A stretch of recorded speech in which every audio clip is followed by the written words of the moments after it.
Assalomu alaykum do'stlar. Mana bu akamizga quvvatdorimizdan yarim kilo bergan edik. Yana zakaz berdi, foydasini yaxshi his qilishgan ekan. Maxsus o'zim olib keldim zakazda akamizga. Aka, mana Allohga shukr, men yaxshi niyat bilan oldim. Ixlos qilish kerak shu narsaga.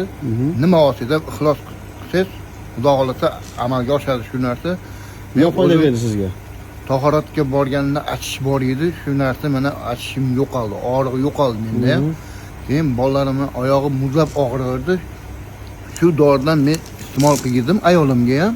Allohga shukr, mana muzlashga og'rig'i yo'qoldi. Allohga shukr, mana behisob shukronalar aytaman shu narsaga. O'shunga men yana zakaz qildim, yana olib kelib berdim mana. Mashallah. Aka, salomat bo'ling. Xudo xolasa bu xolis akamiz o'zi telefon qilib foydasini aytuvdi. Men maxsus o'zim keldim. Xudo xolasa qolganlarga ham tavsiya qilamiz. Inshaalloh asosiy ixlosga bog'liq, to'g'rimi? Albatta, ixlos qilish kerak. Nimaiki olsanglar, ixlos qilsanglar, niyat qilib olsanglar, Xudo xolasa zo'r samara bo'ladi. Salomat bo'ling aka.